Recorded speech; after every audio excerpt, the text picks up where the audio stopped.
back into the garage.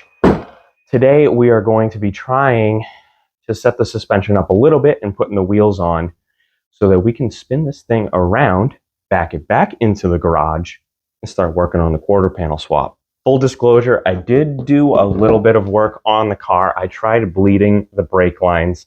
It did not go well.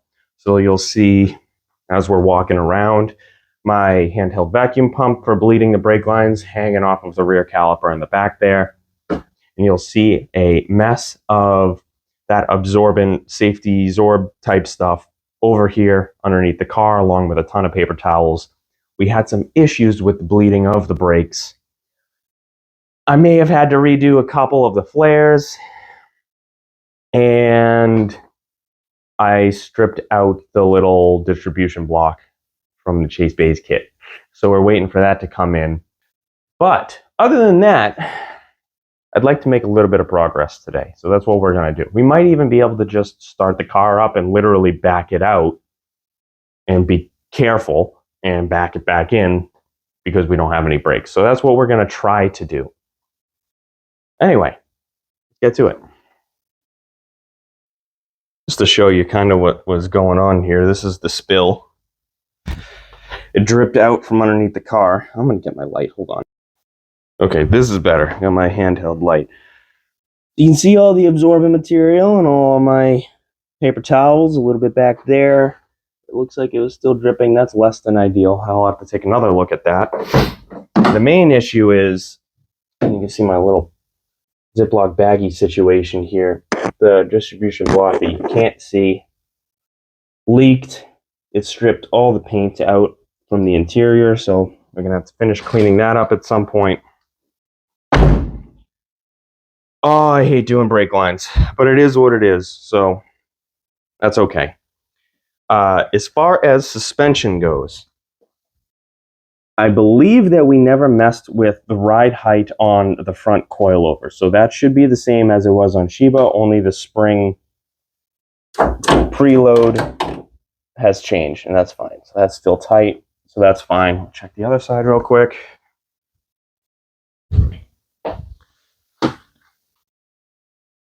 That's still all tight. The spring is still loose, so we'll have to set that up. The issue is going to be, and you can see the vacuum pump down here, in the rears, at least, no, that's still tight too. Oh man. Well, we'll have to take a look at that. The issue that I have, though, is I completely changed ride height on this side, which is not ideal. So we'll have to figure that out. I'm not an expert on suspension geometry or setup, so we'll be figuring that out together as we go. Well, it turns out that one of those rear flares is leaking. I so hate brake lines. Oh, all right, we're going to have to deal with that later. Anyway, I think that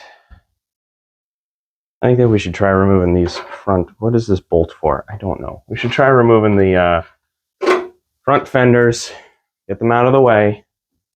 We will set the preload on the front according to the ISC installation manuals and recommendations, which is 5 millimeters of preload. Maybe we'll try popping off Shiba's front quarters. They're kind of a mess. They're going to have to be straightened out if we want to reuse them instead of replacing, which I'd rather not spend more money if I don't need to, because I've already wasted like $100 in brake fluid on the ground over here. Oh, I've never really lost a 10 millimeter. I can't believe I'm losing it.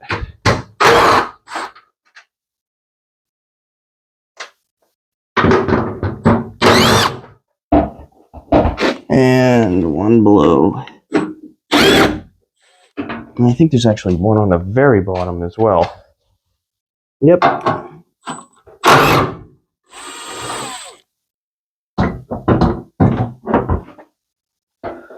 There are others? What else do we... It's kind of just caught on the headlight. I'm going to try to be gentle with these things, though. What else? There we go. These are really nice fenders. I've never seen wagon fenders with the rear side marker light. Pretty cool.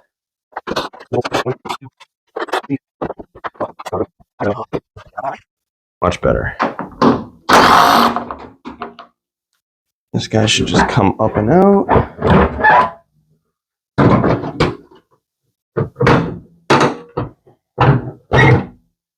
There we go. I don't remember exactly how to set preload. My car was handling pretty nice though on track. I'm not upset about how that ended up working out. So, that hurt. Okay. So in the video I'd seen, you can get the wrench between these two collars after tightening. That would be 5 millimeters of preload. So that seems like where we are. We will snug this down. Cool. Make sure this bottom one is snugged. It is. Okay. So there's 5 millimeters of preload on said spring now. Beauty. Where are our lug nuts? I see a few. Not enough. Good Lord. Well, I guess we don't need this thing. Oh, 3 here. Let's go 2. That seems tight.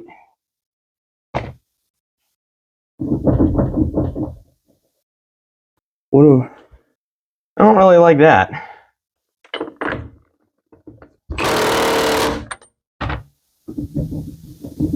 Not really helping. Okay. Well, we'll deal with that at a later date. We're trying to just spin this thing around for now. Anyway, I'm getting a little bit disheartened. It just seems like nothing is really working out correctly at the moment, and I don't like that. I don't want the car to be done now. So, annoying. Let's move to the other side. Okay, I'll do this side now.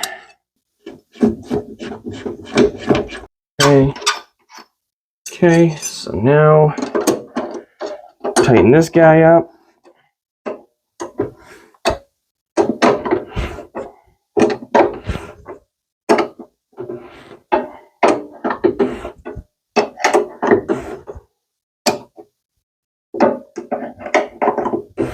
So what I'm doing is, in the video that I had watched, a little tight, the wrench was 5 millimeters thick. So if you just tightened it until you can get the wrench between the two like that, you got 5 millimeters of preload. So there we go. Hold that guy.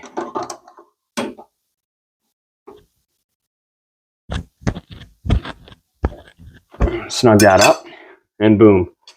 So that's all set there. We will go get some lug nuts. Tighten up this axle nut. So, need a wheel. Yeah, see, this one isn't wiggly like the other one. I feel like the wheel bearing on the other side is messed up. Okay, the steering wheel is currently straight. What do we have for toe? I had a toe out. Let me see if I can show you that. Oh, I don't know if you can. Let me see if I can line you up. It's a little exaggerated on camera, but slightly toe out. Try to fix that, I guess. We're gonna have to align the whole car, but man, I am not in the mood today.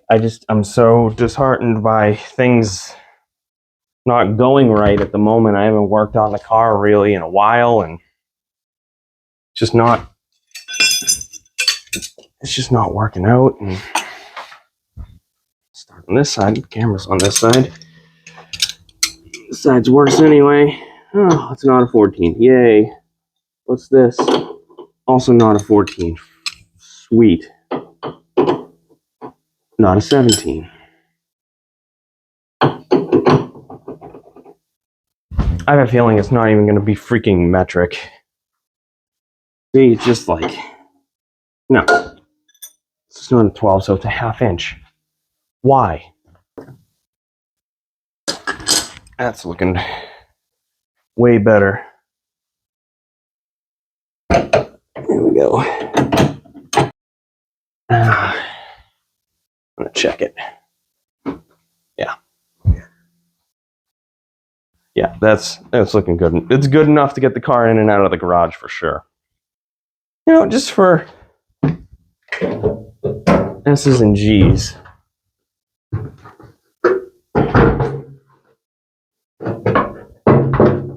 Yeah, no way these are gonna fit. Man, I am just having a rough time. I just spent entirely too much time. Spent entirely too much time. Oh my god. Fixing the hog ring on my small stubby impact. Not really fixed. Then spent way too much time looking for 2 missing lug nuts. I don't have a single clue where those might be. Just infuriating.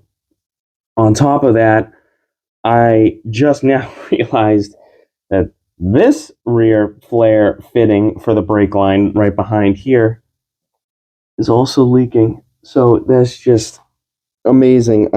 I'm so frustrated right now. It's unbelievable.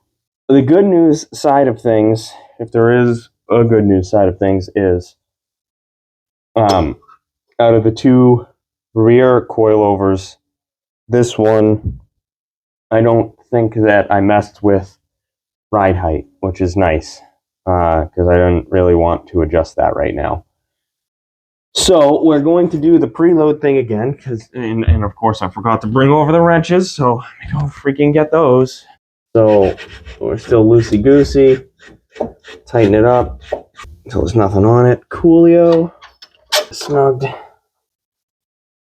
Oh yeah, it is. Tighten up the axle nut. I have not dimpled in any of them yet, just in case I need to remove everything, which is probably going to end up being the case. Car is never going to get done. I am sorry. I'm sorry I'm so negative right now. It's just... Ugh.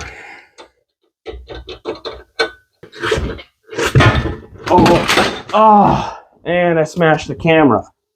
Wow. Good God. I'm gonna lose my mind. I'm gonna lose my mind. And I still gotta move an entire, my camping trailer and push the STI out of the way to spin this around. Jesus Christ.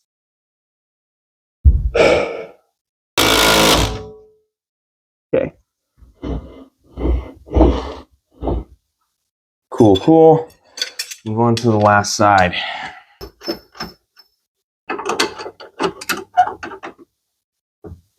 Watch the wheels hit the arches when I put this on the ground. I'll absolutely lose my...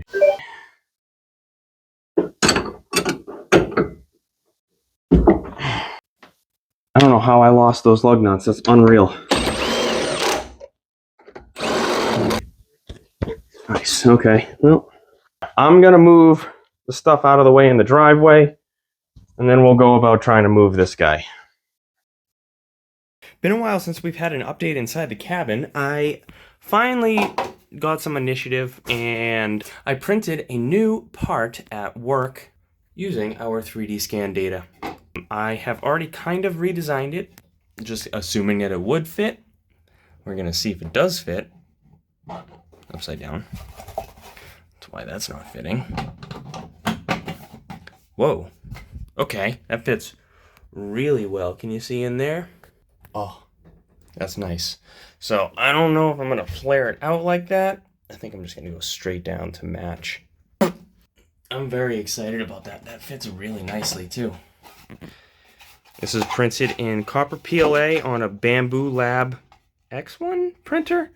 Just got it at work. It prints so fast. But anyway, that fits pretty nicely. So we'll work on making this, making this switch panel into that. I'm cleaning all that up. All right, we're gonna try to keep camera out of the sun as best we can.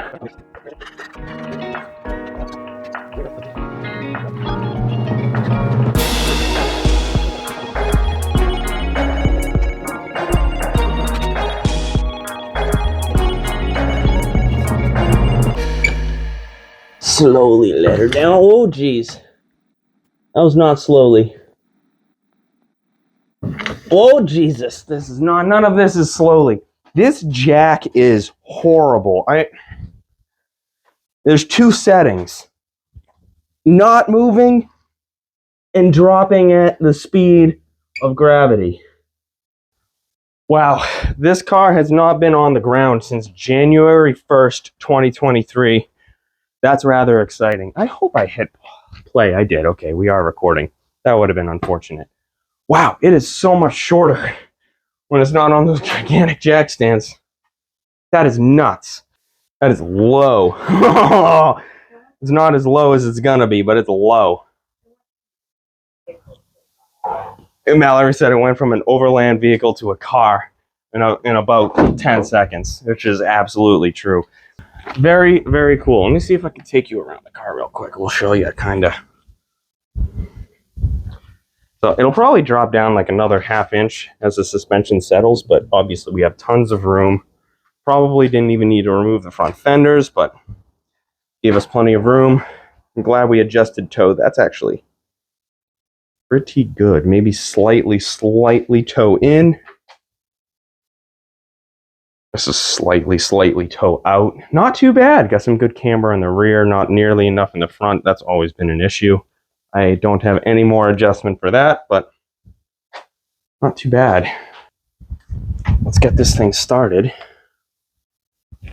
Slightly warmed up, and we'll pull her out of the garage.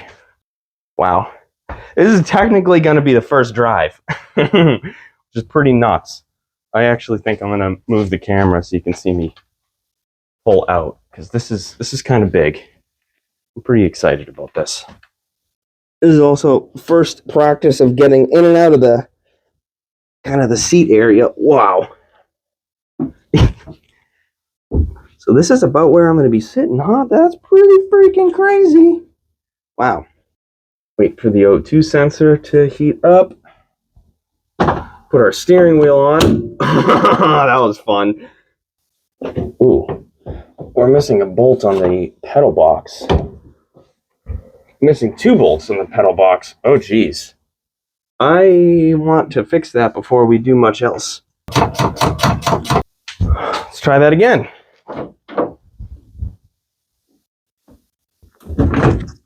Move the steering wheel. A little bit easier. Ooh. Yeah. Okay. Oh yeah, that's way better. Let's try that again.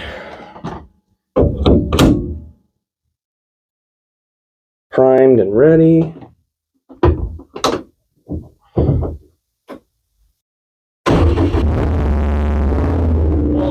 That is loud in here. Oh, it's so loud in the cabin.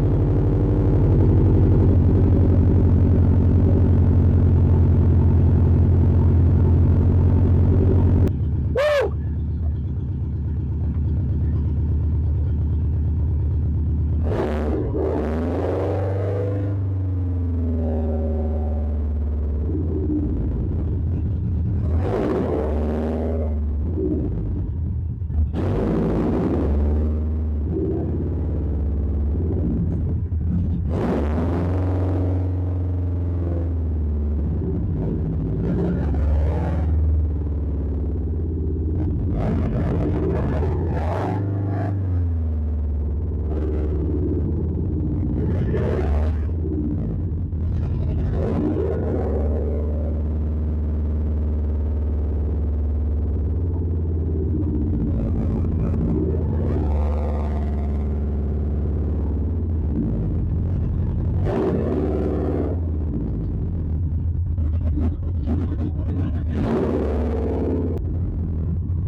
charging.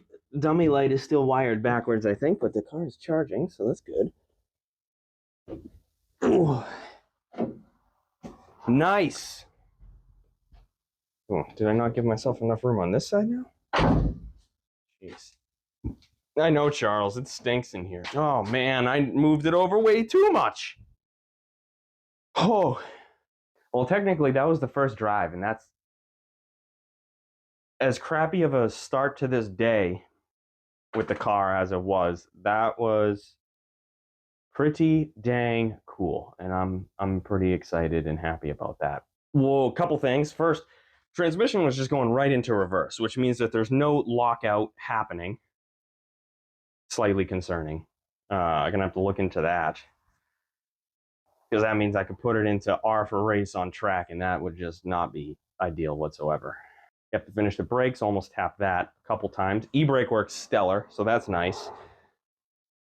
And it is stupid loud inside the cabin, so I'm going to have to finish the exhaust before I really drive this anymore, because it just echoes. There's no sound deadening in this car whatsoever anymore, because race car. Pretty exciting, though. I'm pretty pumped with that.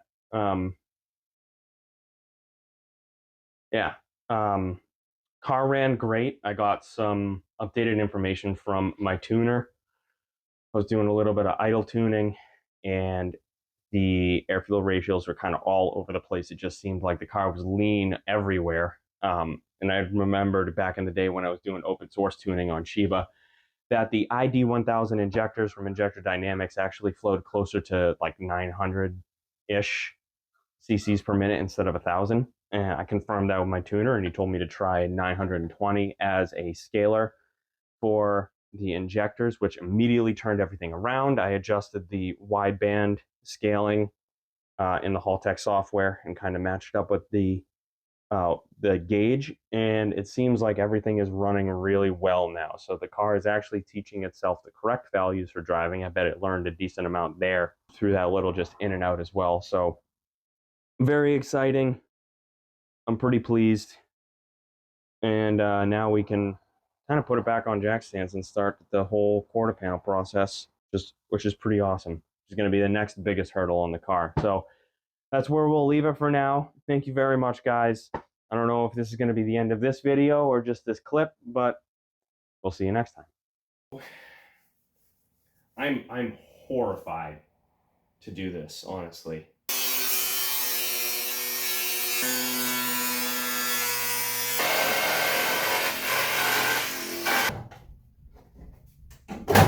Yeah, like that.